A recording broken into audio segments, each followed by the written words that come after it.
Welcome back to Open Line. We were talking about transportation here in Nashville and Middle Tennessee.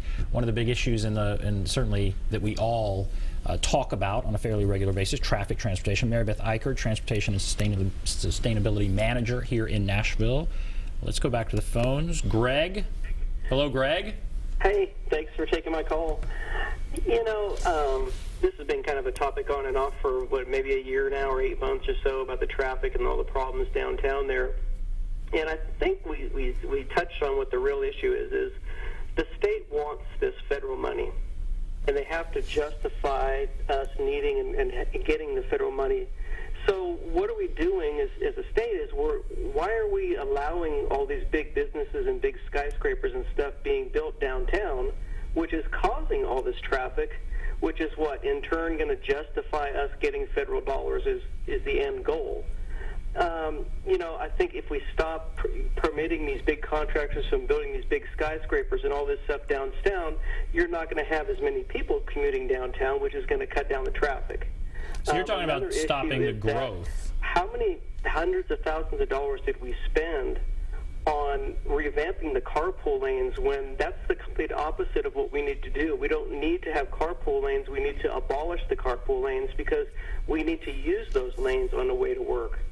I come up from 24 from Murfreesboro, and every 0.2 of a mile there's a carpool lane sign saying one thing or another, 2 cars or more, blah, blah, blah, blah, for every 0.2 of a mile. It's just nothing but wasted thousands and thousands of dollars that are not helping us get to work faster because you're restricting us from using a lane in the morning when we should be using a lane.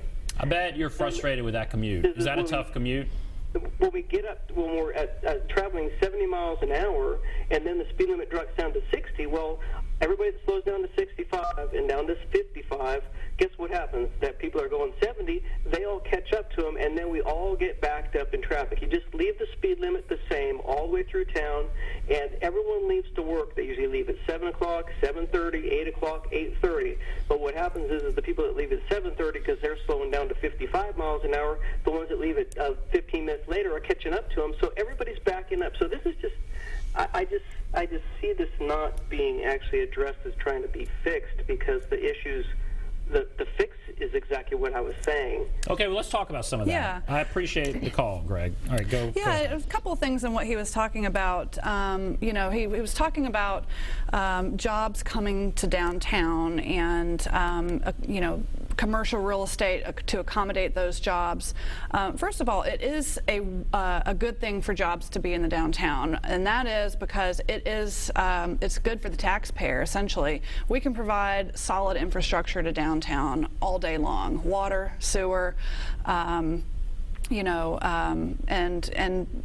adding transit service is something that we haven't necessarily done yet, but we're getting there. By the way, the MTA, Metropolitan Transit Authority, and the Regional Transportation Authority are right now in the middle of their strategic master planning process called In Motion, and they're looking at all areas of the county and the region and coming up with a list of projects to better service, for example, downtown, like he was saying. When he's talking about that argument loses me.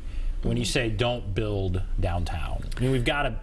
If you're not growing, that's not good. Yeah. So I understand there's frustration with that, but downtown, we got to grow. Yeah, downtown is the regional jobs hub, and the more businesses and employees that you put in that area, the more economic synergies result. A lot of collaboration happens. A lot of business gets done that way.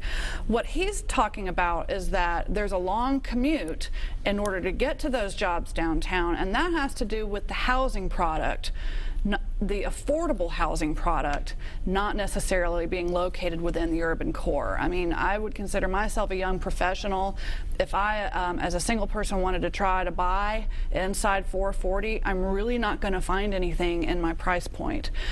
So is there sort of this drive to qualify type syndrome where people are living in the far-flung suburban communities because they can afford the housing price, but their job happens to be located 30 miles away, and then they've got an onerous commute in between home and work. That is clearly frustrating and degrading of quality of life, cutting in on time that you could be using to be productive or with your family or enjoying shopping or a restaurant or whatever it might be, or a museum or a concert or whatever.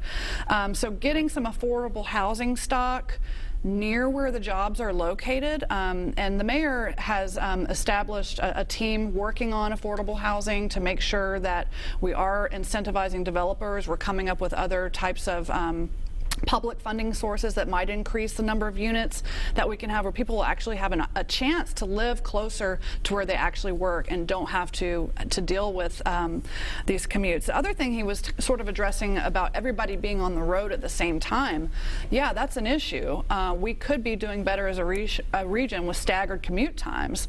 With telecommuting, you know, there's not a whole lot of incentive with the economy going forward into the future with everybody needing to be at work right at 8 o'clock. And so working with employers to say, hey, can you let your employees come in at 7 or 9? And you know, if they need to be productive in those times, are there technology solutions that they could use to make sure business gets done, but maybe it helps us manage congestion? And he was expressing frustration with the carpool lanes that we've done some of this trying to alleviate congestion, and he says it doesn't work and it's ineffective. When he specifically talk about that, these carpool lanes, that's not going to be the end-all be-all, but you know, what's going on with those? Yeah, well, they were built and they're there, but they're not necessarily being enforced. So, you know, nobody's out there necessarily ticketing for if you're an SOV in the HOV lane. And part of the reason for that is if Tennessee Highway Patrol is going to go out and do that, a lot of times when you pull somebody over on the interstate and pull them into the shoulder, you know, the blue and red flashing lights, that just creates more backup. And so going forward, there's going to have to be an infrastructure solution deployed as well as a technological solution in order to actually enforce the HOV lane. So, all right, let's go to Brian. Hello, Brian. Oh, yes, that's me. Yes, it is. Go right ahead. Yes, I was just reading in the retrospect one of the issues here about when they first put in 440 in like a lot of the cities, mostly the larger cities where they really divided off the highways. We were in a unique position. We had 3 superhighways connecting 40, 65, and 24. So what we did is we built another one to loop around on the inside around the west end to the airport. I was driving there yesterday, and boy, let me tell you, that's a strange road. It goes like 45, 55. Sometimes it's scaled down with little lines and stuff. But what I really liked was off on the end of that, where I used to live in Bellevue. I'm out in the country now, but that super highway overpass that they put on, and I can't remember the guy's name they named it after. And Briley Parkway is also a lovely drive, so if people just take alternative routes, sometimes that can, you know, alleviate a lot. And I disagree about non-development downtown. I think it looks great. You should see it 10 years ago, you know, when that stuff was all just holes in the ground. But right. The Gulch is a weird area. The lady was talking about living downtown. Not everybody can afford those $200,000 to $300,000 condominiums. They're beautiful down in the Gulch, and not everybody can afford those. But I disagree with her. She wants to live off Nolensville Road between 440 and Donaldson. Some sketchy neighborhoods, but okay. All right, well, lots of stuff there. Lots of stuff. He's talking about some roads and that kind of thing. Yeah, he was talking about IA-40 and Briley Parkway. Those two facilities were built partially with the ability to move freight in mind, which is an incredibly important component of the economy, not just the regional economy, but the national economy. And you know, freight is going to be, you know, experience a lot of growth. So for every truck you see, semi-truck you see on the road today, over the next 25, 30 years, that is expected to double. So I-840 is intended to sort of help goods movement go around downtown Nashville. The same with Briley Parkway. I think there's a FedEx or a UPS facility located out that way. There's a lot of freight being moved on those two corridors. But he's also right about the ability to take alternative routes and be informed about where the jams are. So, last night leaving work downtown was a perfect example. With both sides of I-65 shut down, there was a gridlock everywhere, and I pulled up Waze on my smartphone, and Waze was able to get me through some alternative routes, that helped me avoid sitting in a traffic jam. Last night was terrible. So this is the person who was standing up and just blocking traffic on both sides. It was a random incident, but it could be a weather-related incident. It could be a major accident. It could be a Titans game. These things happen all the time where there's a huge jam, and you need to be informed before you get in your car, and then you're stuck in it. And Waze is something maybe everybody doesn't know about, but this is the future. I mean, this technology is remarkable, and it's where people can let you know via your phone device, whatever, hey, there's a problem up here, and get a better route. Yeah, technology is going to have a huge role to play in transportation going forward. So right now our infrastructure team is working on a competitive application to the U.S. Department of Transportation. It's called the Smart City Challenge. And the DOT is going to award one city around $40 million to experiment with some form of syncing together different types of IT solutions that are geared around mobility. So it might be information that's sensor based on how many parking spaces are at the end of your transit line, that then talks to the buses, that then talks to TDOT's highway system, that all feeds back into your smartphone. So before you leave your house, you can make an informed decision about which way you're going to go and which modes you're going to take.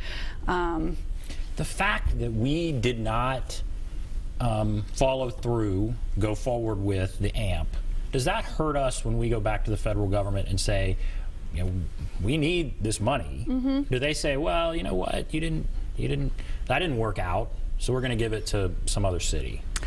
I mean, I would hope not. It doesn't mean that we can't continue trying. I think we do have, as I mentioned, great political and great consensus, especially among the business community. I mean, the Chamber is doing a lot to lead the conversation in the hopes that we can get more consensus among all the stakeholders that are at play here, including the state of Tennessee and our elected officials there. But just, making sure that, we're all on board with what Nashville needs to do to address its traffic problems. I think most folks recognize that the tools that we have been using, the traditional roadway solutions, are not necessarily the solutions that we have to use going forward to accommodate the growth that we're going to see and that we have been seeing. All right, we're going to take a break. Vaughn and others, hold on the line. We'll get to your call. If you want to call in, there's the number 615-737-PLUS, 615-737-7587. Take a break. Be back right after this.